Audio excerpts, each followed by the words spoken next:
and beguiling. The pieces on display in this exhibition offer much more than meets the eye. Each of these works is a really key work in the individual artist's career. So we're not showing, it's not a chronological sort of walkthrough of the history of light art. There are these key moments. And so, in fact, it's incredibly special to have 2 or 3 or 4 of these individual works to be brought together as a rarity. A far cry from the refined world of oil paintings and marble sculptures, these works represent a bold new frontier in the art world. These were new materials, these were new objects for sculpture. They were commercially available, they were everyday, and morally talk about the fact they were untainted by the history of art. They didn't have any sort of pre-history, they didn't have any pre-associations in art, so they enabled artists to try and do something entirely new. Artist David Batchelor's playful use of colour and salvaged industrial elements invites the viewer to share a new perspective, one where artifice is stripped away to reveal the inner workings beneath, or in this case, behind. I'd always wanted to make a sculpture which had a very distinct front from back, a bit like a stereo system or any sort of household appliance. And where you'd see it, depending on where you saw it from, you'd get a very different experience.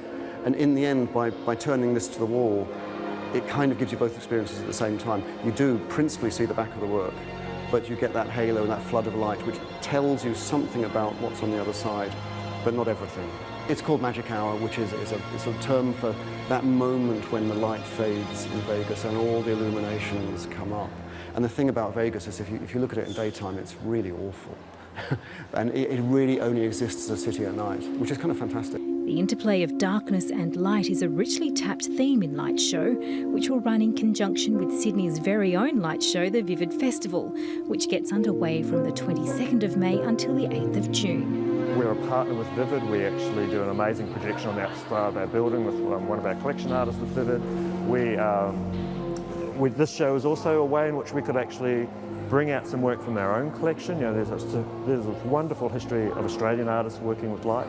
So we brought some of that work out downstairs in the building in a show called Luminous. So during that period of Vivid, we sort of have the outside of the building. We want to encourage people to come in, see the Australian work, and then come upstairs and see that kind of international history and really get quite a deep and rich experience of what light art can be. So with the city as a canvas, there will be plenty of inspiration for artists.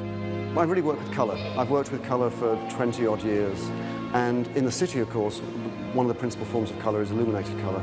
So that's one aspect of my work, is working with lights and coloured light, but it's not the only thing I do. But I am particularly interested in how we see colour in the city, and in particular how colour really comes into its own at night. The works that deal in colour, particularly the works that are playing with our perception. They're about what actually happens when we're in spaces in saturated colour. Now, we look around us in the everyday, we're very, very attuned to perceive any number of colours at once.